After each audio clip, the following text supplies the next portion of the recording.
Today, we're going to talk about the challenges with legacy Wi-Fi infrastructure.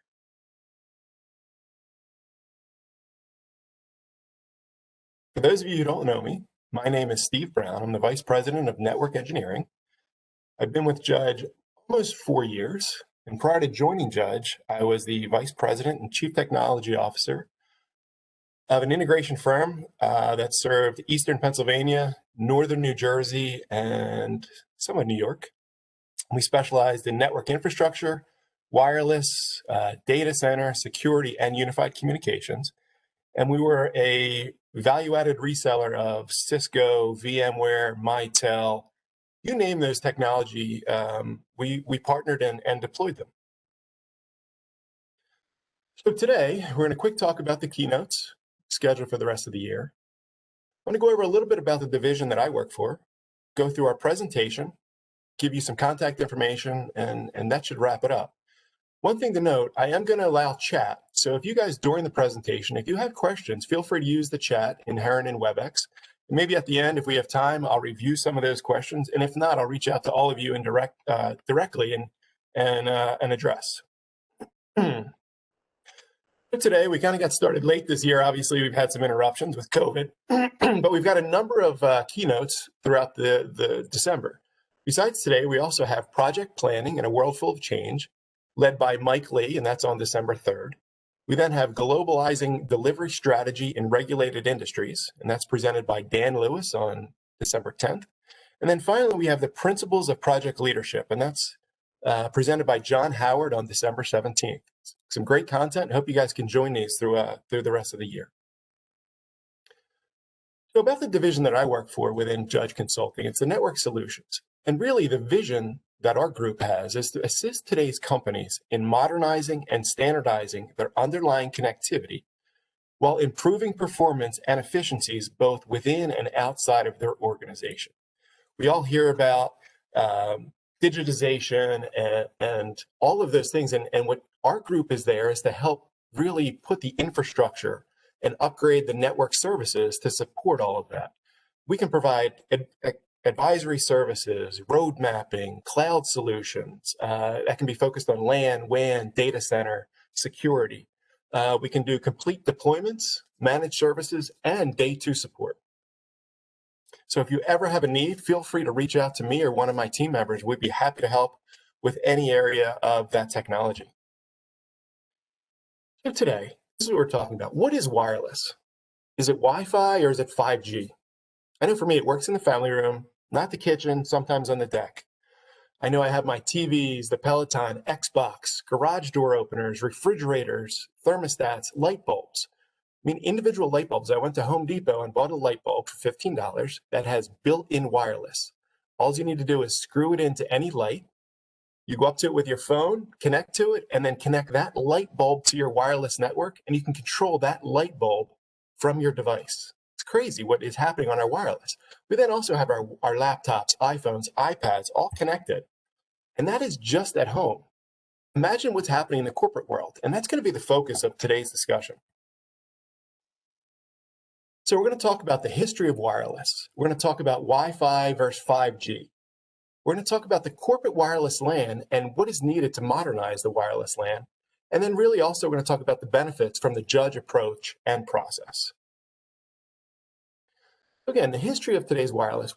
You look in the definition of wireless, it states using radio, microwaves, etc., as opposed to wires or cables to transmit signals. It's not very helpful. So what I did was I put together a timeline of the evolution of wireless. And as we get further in the timeline, you'll see I've divided it into the wireless local area network, or Wi-Fi. And then below, I've broken it down into the cellular data side, the 1, 3, and 5G networks that we all are very aware of. So if you go back to the 1880s, that was the discovery of the first radio waves, which led to the telegraph and mobile phones and really where we are today. Then Britain and Canada had the first wireless transmission in 1901. Then jump forward to the 70s, and this is important. This is where the framework for Ethernet, packets, and high-speed transmission was established. So now we're really looking at taking data and putting it into packets for high-speed transfer and transmission. Now moving forward to the early 80s, Motorola comes onto the scene with their first phone, which really leads to the first 1G or first generation network. And this is on that cellular data side. But then in the late 90s, the IEEE ratifies 802.11 standard. That is Wi-Fi. That is the basis for all Wi-Fi. Moving forward, the 3G network becomes available in 2001, almost 7 years before the iPhone. But then in 2007, the iPhone makes its entrance on the scene, and we also had a big jump. 802.11n was ratified and provides 54 megabits per second on a Wi-Fi connection. And now we come to today. We've got in the late 2019, cell phone companies began deploying the 5th generation or 5G. And this could bring speeds of 10 plus gigabits per connection. And then some point this year, Wi-Fi 6 is going to be ratified. And that's going to bring up to 14 gigabits per second on that wireless local area network. But now here we are, we've got Wi-Fi and we've got 5G. Almost seems like competing technologies. But let's dig in to see how they play. So I took these next couple slides right from Cisco. This is 5 things to know about Wi-Fi 6 and 5G. Cisco is involved in both areas of these and really a leader in the technology. Let's look at this. So both Wi-Fi and 5G are built from the same foundation, like we talked about in the timeline. They both provide high throughput, low latency, and high capacity. They provide increases in network capacity with the ability to connect more users and more devices. We've all talked about IoT and the internet at scale. These are now immersive experiences. We've got augmented reality, virtual reality. Both of these are going to play in that Wi-Fi and 5G space. So next, these are really going to coexist to work better to support different use cases. Let's look at a day in the life of your wireless connectivity. At home, you're most likely going to continue to be on a Wi-Fi network, eventually Wi-Fi 6. So you're going to be connecting to your Comcast or your Verizon routers and wireless connections. The reason is your TVs, your refrigerators, your garage door openers, those light bulbs, they don't need to be on that LTE network. You don't need to pay those monthly subscriptions. You've got the wireless in-house. You're going to connect to that, and then you'll backhaul out. But once you leave your house, you're going to be in your car or on a train or public transportation. You'll be most likely connected to a 5G network. You'll be bouncing from cell tower to cell tower, but you will still have that uninterrupted wireless access. Now, when you get to the office, you're going to start to, again, connect to that local wireless area network. You're going to be using shared resources like printers and connect to screens for collaboration within the office. There's no reason to connect to an external cell tower when you have that in-house wireless network built. But then once you go outside, whether you're walking between buildings or leaving the campus and walking to Wegmans, that's where 5G is going to come into play. But what's interesting is as you work remotely, it's going to really be dependent on the environment. If you're in a Wegmans, they've got a great wireless network. You're probably going to hop on that. But maybe you're at a small coffee shop or sitting outside of a cafe. They don't have outdoor wireless. So at that point, you're going to hop on 5G. What we're seeing is really that the continuation will be Wi-Fi will be internal. Like we talked about, you can have access points that provide that ubiquitous coverage, the shared resources, printers, screens, local drive shares. Wi-Fi is also going to be great for stadiums and convention centers. And at some point, we will be back to that or repopulating these areas. Now being able to put access points under seats to be able to create that small cell and connect 5 or 10 people to ensure high bandwidth. And for those people to be able to walk into an inside area surrounded by concrete, yet still be on a wireless network and hold up a phone to be able to see ingredients at a concession stand or specials for different areas that they're trying to run. But we also think that 5G will be the designated choice for outdoor networks. It hasn't fully rolled out, but early business cases are showing that connected cars, drones, and smart cities make 5G that preferred method for outdoor networks. Both together expand opportunities for digitization across all industries. Wi-Fi 6 and 5G will also offer enhanced mobility, mobile broadband for immersive experiences via augmented and virtual reality. If you look at that, between 2017 and 2022, there's an expected 12 times increase in AR and VR traffic. So being able to hold up your tablet or your phone at a production line and see exactly what is being manufactured, the status of the equipment, walking up to a food stand and seeing the ingredients and if there are any specials. Education. In today's world, what we're living in, people are in classroom, they're at home, they're outside. They could be on a 5G network, they could be on a wireless network. The coverage and the performance should be the same, working together. So all in all, Wi-Fi 6 and 5G introduce a new era of wireless access. Their convergence enables organizations to do business anywhere while increasing productivity and offering the best user experience. But for Judge, I want to focus on Wi-Fi. We're not in the business of putting up cell towers and designing those huge cellular networks, but we can assist our customers with Wi-Fi within their four walls. So let's dig into that. So today's Wi-Fi environment is really made up of a couple things. The first is a wireless controller, and this is not going to be technical, but the wireless controller is really the brains, and it provides overall wireless management. Now we can have and this is inclusive of a mix of wireless access points, or APs. So starting from left to right, we've got an AP here with an integrated omnidirectional antenna. What does that mean? It means this, that you'll see in Wegmans and most indoor areas, has an antenna just built around it within this unit. Omnidirectional means it provides a theoretical round cell of coverage. The best coverage is not necessarily under the access point, but slightly outside of it. The worst coverage is beyond the usable cell edge. What do we mean by a usable cell edge? So the access point can transmit and receive power in a certain range. Within that range, you'll have a good user experience. But if you get outside of that range, you can stay connected, but you will not be able to transfer or have usable data. So that video call won't work, even though you're connected. So you define a usable cell edge, and that's what you start to design these wireless networks. Now you can expand that cell edge by putting an access point with external omnidirectional antennas, and that'll expand the cell edge, give a little bit better of coverage, but it still is the same concept, a circular coverage pattern. Again, moving to the right, we can take an access point and actually put on an external directional antenna. The directional antenna really focuses that coverage in a certain area. So think of it as like this. Omnidirectional is like a lamp or a lantern that provides uniform light in a room. Yet a directional antenna is like a flashlight or a spotlight that really focuses the coverage. Now, what we really want to cover here is it's a shared medium for connectivity. Meaning, if you're one person in this cell, you're going to get the dedicated bandwidth. But if there are multiple people in this cell, that bandwidth starts to be shared. And if you fill that cell up with lots of people and lots of devices, that wireless experience will slowly drop. So keep that in mind as we go through the presentation, that it's a shared medium for connectivity. Let's talk about the design. So here's a real world example. This is a 45,000 square foot, one floor of a multi-story building of a 1.2 million square foot campus that needed wireless coverage. And this is a project we just completed, so it's a real world example. Now, the legacy Wi-Fi design approach would be look at this and say, okay, the rule of thumb 5 to 7 years ago were to create cells that were about 4,000 to 5,000 square feet of coverage.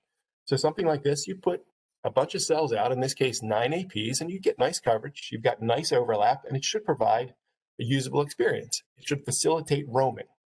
What is roaming? Roaming in the wireless world occurs when a wireless client device moves outside the usable range of one wireless access point and connects to another AP without the loss of performance or connectivity. Let's look at that. Here we've got one user connected to the wireless. He's browsing, he's checking email. Now, as he starts to walk the facility, he's going to get further from one access point and closer to another. That's where that roaming happens. It's a seamless handoff. There should be no re-IP addressing. There should no change of security, network access. It should be a seamless transfer of connectivity. But this design has its own unique challenges. Some of these are simply placing cells on a floor plan. We're not measuring sources of interference, such as microwaves, of ovens, cordless telephones. Yes, analog and digital cordless telephones are out there, and they cause a ton of interference. Other Bluetooth devices and wireless networks. If you put a little printer in your office, today's world, that's probably broadcasting a wireless signal.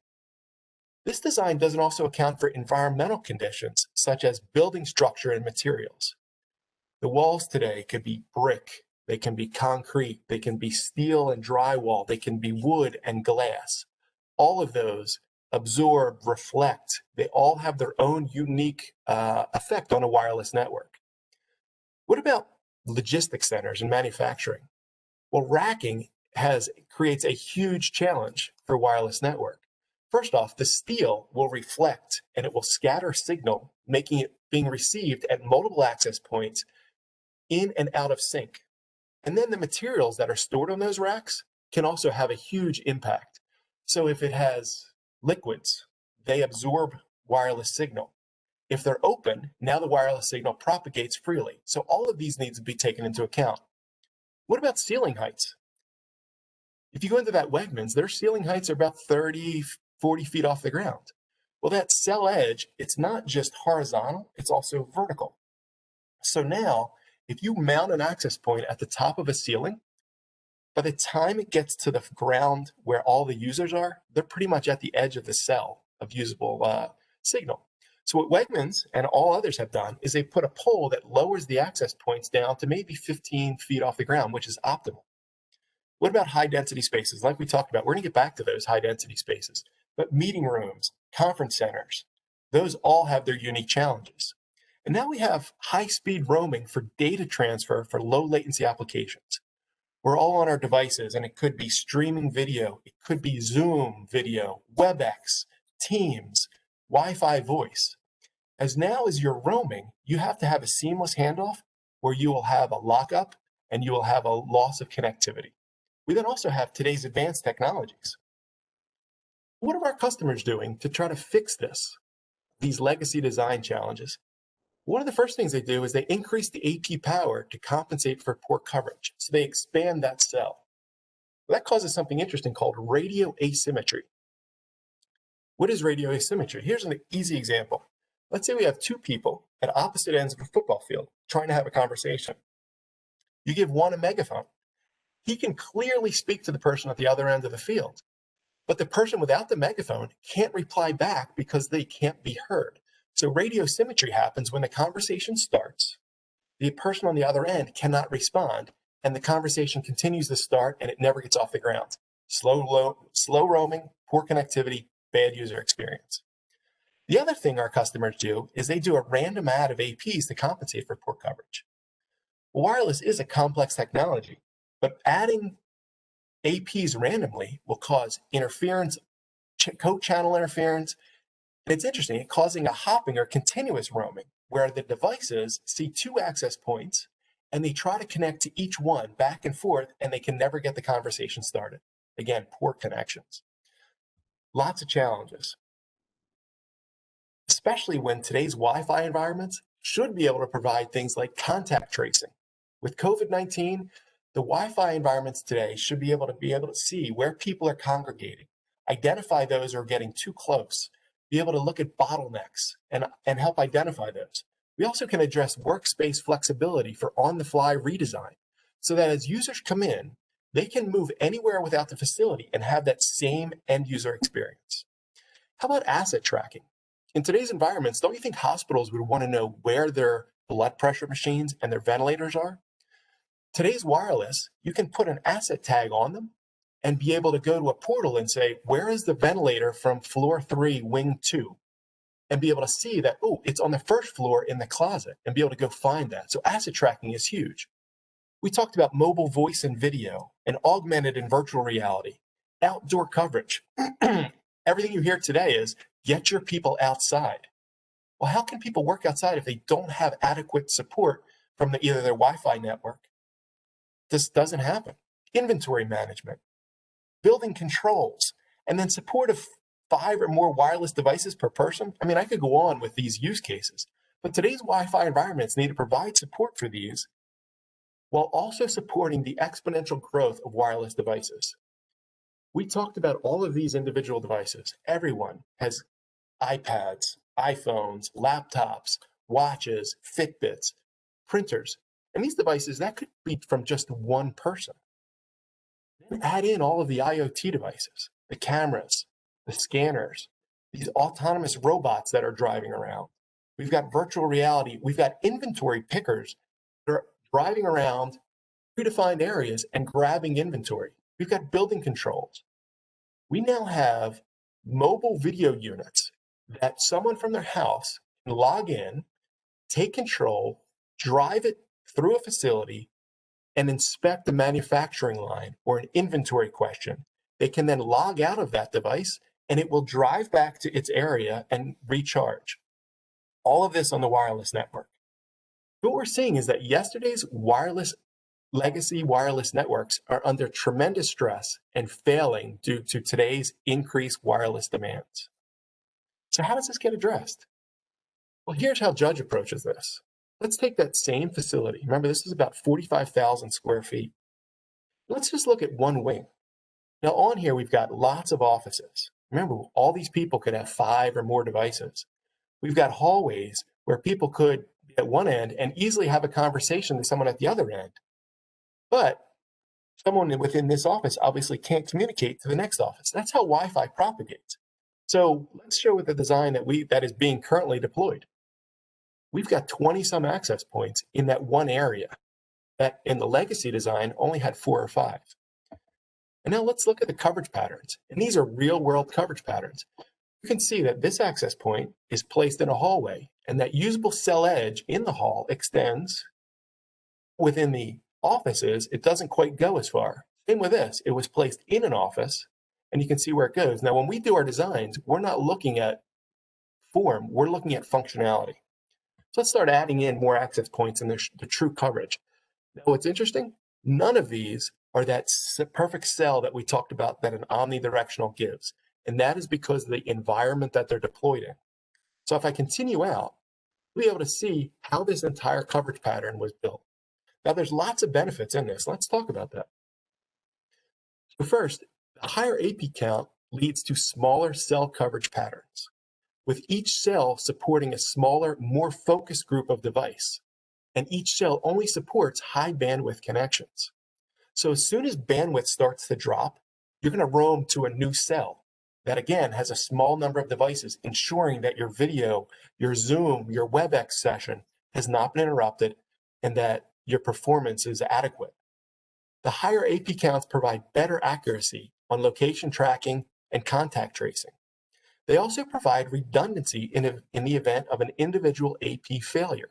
So we've really shrunk the cell so that if an AP fails, all of the APs around it, we can slightly boost their signal and expand that cell coverage to cover for that dead spot until IT gets out to replace it. And then smaller cells ensure that radio symmetry, so you always have that equal communication. So how do we do this? We have 2 avenues to help our customers. The first is a remediation of their existing design. And I've got an asterisk here because this is if possible. A lot of the equipment we're seeing now is way too old to be remediated to support the needs of today. But if it can be remediated, what we do is, the first thing is we walk the facility. We have engineers that go out and walk the facility using specialty software to measure existing coverage patterns and understand environmental impacts. We also interview end users to understand devices requiring connectivity. That's key. You've got to talk to people who are using the wireless. We then review current wireless LAN controller configurations. Some of the outcomes could be strategic addition, relocation, or upgrade to existing access points. We might recommend wireless changes, and we might also recommend process changes due to the environment that we can't control. But more often, we are seeing customers that say, we know our network is failing, we need to put a new one in. And that's where we perform a Greenfield assessment. A Greenfield assessment is we don't care what is there now. We want to understand what is needed to support them tomorrow and into the future. And again, we walk the facility using specialty hardware and software to determine the AP locations. We check each AP to measure coverage and account for environmental challenges. And we interview end users to understand devices requiring connectivity. The outcomes? A detailed coverage map with mounting instructions. We'll give them an interactive coverage tool. We'll give them a complete bill of materials or BOM detailing all their equipment required. And then we'll also give them an SOW to implement and manage if needed. So how do we do this? Let's focus on that Greenfield assessment. We actually take a kit that has a case full of batteries, an extendable pole, and an access point. We walk this through a facility. We put the access point up where we think it should be, and we measure coverage. We knock on doors, walk in, talk to people, take a coverage reading, go down further, talk, measure coverage. We then relocate the survey kit to the next area to ensure coverage and overlap. The key is we want to enter all offices, manufacturing spaces, warehousing, and other locations to ensure ubiquitous coverage. We want to interview end users to determine specific areas of importance and end user devices requiring connectivity. We want to create a BOM and placement instructions based on survey outcomes. And we want to create that interactive coverage tool. And this is pretty unique for our customer use. Let's take a quick look at that. What we can do is actually go in and give this to the customer and show them what happens when access points go offline, how the coverage patterns work. We can have captions that show exactly where they should be mounted, what type of access point. This can be for indoor use, like this is for a parking lot or an indoor garage that we needed coverage, or it could be for outdoor use.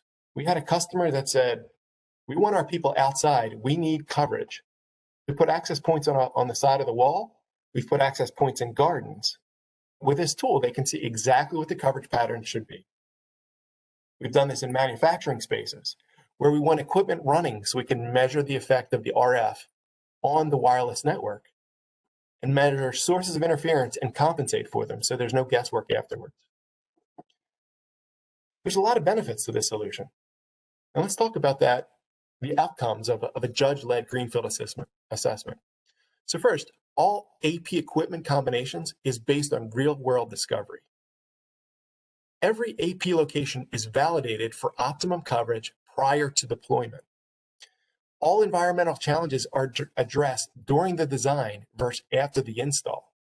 So we know exactly what is going to happen, where the AP is going to be, and its performance characteristics. Doing this, we create a detailed BOM which eliminates change orders. So at no point is there going to be, hey, we put up equipment, we found a dead spot, and someone has to put a change order in for more equipment. We have that addressed all ahead so proper budgeting can be taken care of and planned. We give exact mounting instructions to eliminate guesswork during an installation. And every wireless design is custom to meet each customer's unique challenges. Let's also talk about the judge benefits of selling wireless solutions. First, vast majority, if not all of our customers, use wireless today. Every now and then you walk against a super high security area and they do not facilitate wireless, but I would say 99% of our customers use wireless. The technology opens doors to new facilities that we may not have had access to and furthers relationships throughout the process. I deal with an IT director in New York, and he's got global responsibility. So he's directed us to sites in Kansas, in California, in Colorado, sites that we never had access to, but they're under his supervision. We interact with CIOs and CTOs, infrastructure directors, technology leaders, project managers, site business leaders, you name it, and all types of end users as we walk throughout the facility. I've been on kickoff calls with my team that have 15 to 20 site stakeholders that I've never had any interaction with, but they were invited to the wireless meeting because it affects their group of people, and they want to know what is going to be part of the solution because they might have a unique requirement. We also have proven successes and referenceable accounts. We now are being interviewed by our customers to say, why did this go so well, and what can we do in the future to make sure that future deployments work? Now, this is key. Our SOW states that we must walk an entire facility, explain what we are doing, and interview end users about their wireless experience. So we're out there talking to people, introducing ourselves. Hi, we're from Judge, and this is what we're doing. And we can easily incorporate account executives into this process to give others the access to talk. And basically, we want our engineers out there doing the site survey, and they often get bogged down with explaining the process. Having someone next to us walking around and interacting with end users and explaining what we're doing and getting some feedback would help actually us speed the process up. So these are ways that we can actually get into accounts and understand and meet new people, further relationships, provide value. So wireless, it's not a complex solution. Here's how we can open the conversation.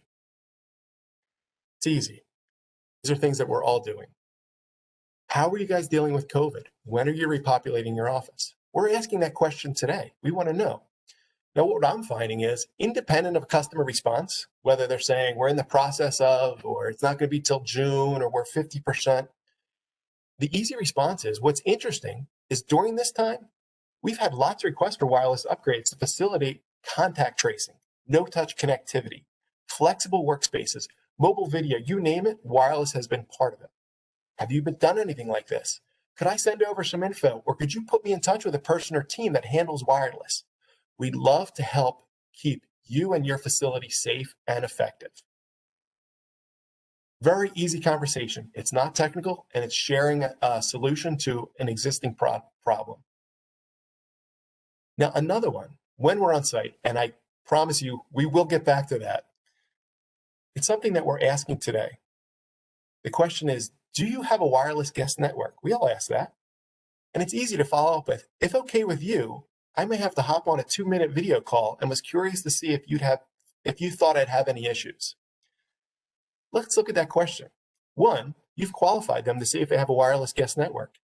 And 2, you've done a discovery question to see what the performance is.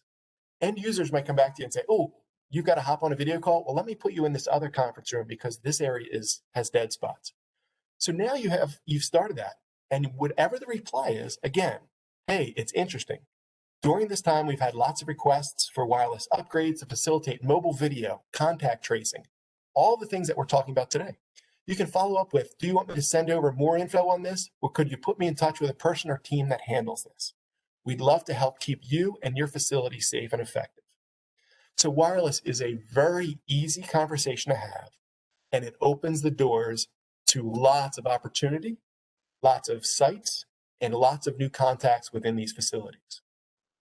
So with that, please reach out. If you happen to have these conversations, we've got a team of experts that are happy to hop on calls, further the conversations, include you guys, be part of these meetings, and expand opportunities and provide value to our customers.